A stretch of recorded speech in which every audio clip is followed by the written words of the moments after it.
Buenas tardes, amigos y amigas.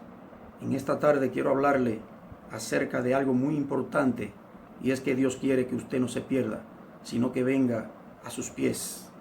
Pero déjenme decirle antes de todo que miren de qué manera está el mundo y cómo piensa el mundo acerca de la iglesia, por las tantas confusiones que existen hoy día. Pero verdaderamente le tienen confuso las muchas iglesias que existen hoy día. No sabe cuál de ellas predica la verdad. ¿Acaso, repite el refrán, todas son iguales? O si asiste a alguna de ellas, se siente confundido porque por su forma de actuar y adorar, y quizás usted ha leído un poco la Biblia, se va a encontrar en que van un poco distorsionados con su forma y prácticas. Pero verdaderamente déjeme decirle que Cristo está ahí, le ama y quiere darle a conocer su doctrina, su forma y su línea que le dio a sus apóstoles en el primer siglo.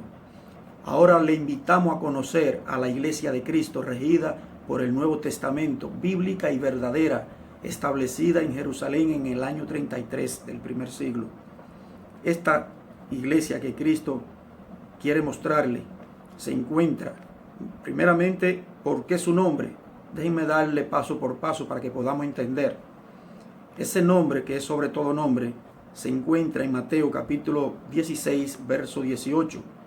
Pero si quieren leer entero desde el verso 13 hasta el 18-19, es mejor todavía. Pero en el verso 18 él habla a Pedro diciéndole que por esa verdad que ha dicho iba a edificar su iglesia, es decir, mi iglesia, dice él. Por eso es el nombre, muy importante. Romanos, en el capítulo 16, verso 16, le manda un saludo a todas las iglesias de Cristo. Pero la verdad es que tenemos que entender que para que sean también uno, para que sean perfectos en unidad, en Juan capítulo 17, verso 20 al 23, también nos está diciendo estas palabras para que entendamos que la iglesia es una y que también seamos una misma mente, un mismo pensar, un mismo parecer. La iglesia de Cristo se rige por solamente y únicamente las enseñanzas de Jesús, cuando él dijo bien claro: si guardaran mis mandamientos, serían verdaderamente mis discípulos. No nos dejamos guiar, déjenme decirle, por ninguna doctrina llevada por viento, por aquí, por allá, nada de esto, hermano, hermana, amigo que me escucha en esta hora. No nos dejemos confundir. El enemigo anda ahí rondeando como un dragón, como dice bien claro, para engañar a todas las naciones. Y por esto estamos aquí, para mostrarle la única iglesia que verdaderamente Jesucristo ha dejado establecida por sus primitivos cristianos, para que hoy día nosotros continuáramos llevándole a ustedes y entiendan de que verdaderamente es así. El Señor no fundó muchas iglesias distintas en prácticas y doctrinas, sino solo una. Él dijo bien claro: edificaré mi iglesia. Tenemos que entender esto, una, no muchas, que ese es el punto del cual estamos y por el cual yo estoy aquí hablándole en este momento. Por eso tenemos que entender también que si le gustaría conocer a la iglesia que no es una secta añadida por religiosos, una que es como la que fundó Cristo, porque desde el principio ha estado por un mapa que nos fue dejado. Jesús le dejó ese mapa a sus discípulos continuaron el mapa hasta hoy día. Nosotros lo continuamos y no sabemos hasta cuándo vamos nosotros a durar aquí en la tierra. Pero déjenme decirle algo, un secreto que ya no es un secreto, ya todo el mundo sabe que la iniquidad anda rondando, el anticristo anda rondando. Por eso le estamos dando a conocer lo que es la iglesia que Cristo dejó establecida. ¿De qué manera y qué forma? Noten que la iglesia de Cristo tiene un nombre bíblico, un nombre dejado establecido bien claro en las escrituras para que nos dejáramos guiar por ella.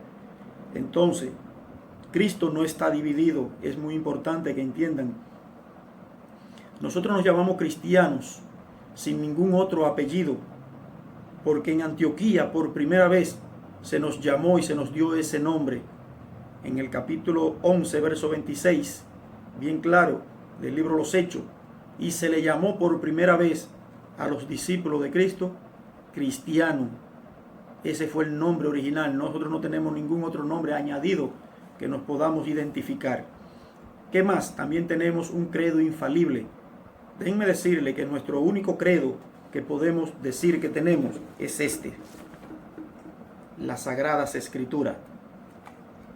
No tenemos otro libro que nos guíe y nos quiera llevar al conocimiento de la verdad, porque la palabra de Dios, bien claro en el libro de Pedro, ya nos los dijo, que no tenemos que ninguna otra, tenemos la profecía más segura, la palabra de Dios. No tenemos que ir a otro lugar. También déjenme decirle que cuando vayamos a hablar, hablemos conforme a las Escrituras. En el libro de Primera de Pedro, en el capítulo 4, verso 11, y también nos los dice en Primera de los Corintios, en el capítulo 4, verso 6, a no hablar más allá de lo que está escrito.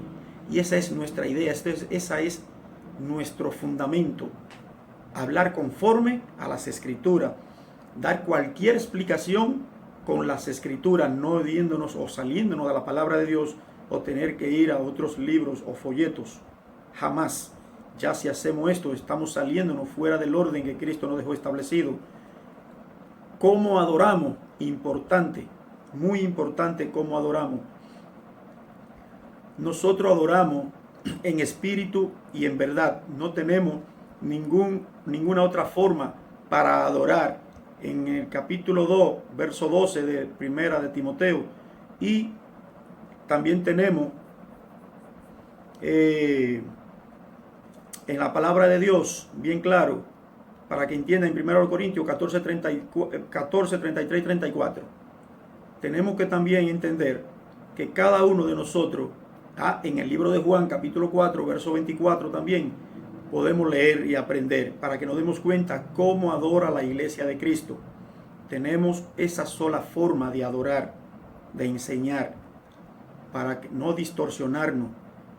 En el libro de 1 Corintios 14, 40, ahí se van a dar cuenta cómo lo hace la iglesia de Cristo, para que entendamos que nosotros lo hacemos con mucho orden, no con desorden, no haciendo daño a los oídos, ni a los vecinos, ni a nadie. No, la iglesia de Cristo es de orden, no de desorden.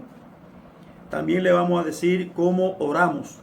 La iglesia de Cristo, nosotros oramos al Padre solamente en el nombre del Señor, nuestro Señor Jesucristo, para que entendamos que cada uno de nosotros debe de guiarse por ese tipo de oración.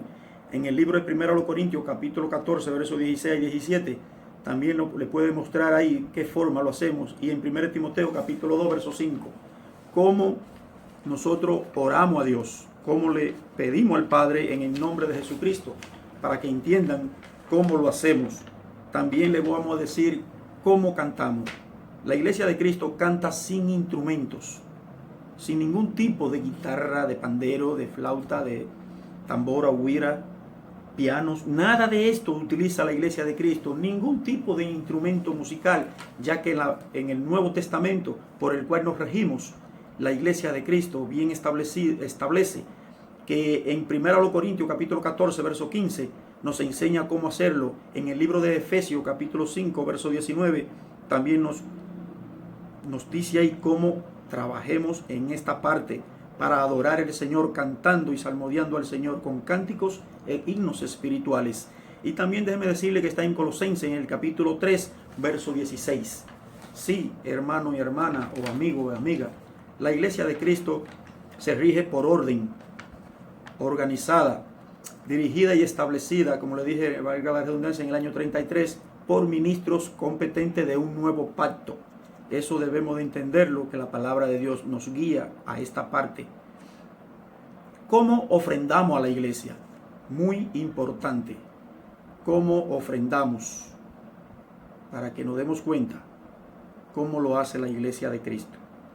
En el libro de 1 Corintios, el capítulo 16, versos 1 y 2, nos dice qué día debemos de hacerlo. Solamente los domingos, para no distorsionar la cabeza. Habla del primer día de la semana. El primer día de la semana es el único día que la iglesia tiene establecido para ofrendar. Y solamente es para los santos. Para que entiendan esta parte. Para los santos. En Mateo capítulo 21, versos 2 y 13. Y también en el libro de Juan capítulo 2, versos 13 al 17. También los encontramos en los Hechos capítulo 7, verso 12 y 1 Corintios 9, 21. Todas estas citas que yo estoy dando es para que puedan ir a estudiar 2 Corintios capítulo 8 entero y capítulo 9 entero. Le van a hablar acerca de la ofrenda, cómo la iglesia, la doctrina de Cristo ofrendaba en aquellos tiempos. Hoy día, la iglesia de Cristo que existe, lo hace igualito como la iglesia primitiva. No podemos distorsionar eso en nada. Nosotros no somos nadie para cambiar las leyes de Dios. Como le dije también ahorita, valga la redundancia, tenemos un mapa a seguir que no puede ser violado. También tenemos, déjeme decirle, la forma de que nosotros celebramos la cena del Señor también solamente y exclusivamente ese mismo día, el primer día de la semana. Algo que tenemos que entender, que está ahí bien claro para que nosotros lo entendiéramos. Dice que en los cultos celebramos el primer día de la semana, para que entendamos cómo lo hacemos. La iglesia de Cristo conmemoramos la muerte del Señor Jesucristo ese día y exclusivamente ese día. No tenemos otro día registrado en las Escrituras para hacerlo. Por eso bien claro tenemos establecido en los Hechos 27 por qué lo hacemos un día, ese día. Y también para que entiendan que en 1 Corintios, en el capítulo 10, verso 15 al 17 y hasta el 22 si quieren leerlo, y en el capítulo 11, versos 17 y 34, enseña cómo se debe celebrar la cena. Desde luego, solo los miembros fieles tienen derecho a participar de la cena del Señor. Las visitas, es decir, todavía no pueden hacerlo porque lo primero es ofrendar su alma a Dios. Y esa es la parte que vamos a hablar en este momento. Cómo ser añadido a la iglesia. ¿Por qué debemos de primeramente pasar por ahí para poder participar de la cena del Señor? Entonces, amado lector, amados amigos, todos nosotros debemos de entender que cada uno de nosotros debe de entender que en Marcos 16, 16, el que creyere y fuere bautizado será salvo, mas el que no creyere será condenado. Estas son las cosas que están ahí en la palabra de Dios, disculpen lo que hablé de las cosas, las palabras de Dios. Dice, arrepentíos y bautícense para perdón de los pecados. Y en el libro de los Hechos, en el capítulo 2, verso 38, también Pedro aclara diciendo, arrepiéntanse, arrepentíos y bautícense cada uno de ustedes para perdón de los pecados en el nombre de nuestro Señor y Salvador Jesucristo. Donde quiera que nos habla la palabra de Dios, nos va a hablar de este bautismo tan importante. Déjenme decirle también de otra cita muy importante que está en el libro Los Hechos. No sabe si que es este hombre, el eunuco, el etíope, por el cual le pide a Felipe que él quiere ser bautizado después de Felipe haberle predicado a Cristo. Y Cristo le dijo, si crees de todo corazón, bien puedes. Y él le contestó, creo de todo corazón que Jesucristo es el Señor. Y bajaron ambos del carruaje al agua y fue bautizado. Por eso es que nosotros, lo que es la iglesia de Cristo, debemos de entender esas partes. El mismo Pablo, cuando Ananías le bautiza en los Hechos 22, 16, le dice, ahora ¿qué espera? Levántate y bautízate y lava tus pecados invocando su nombre. Ahí debemos de entender de que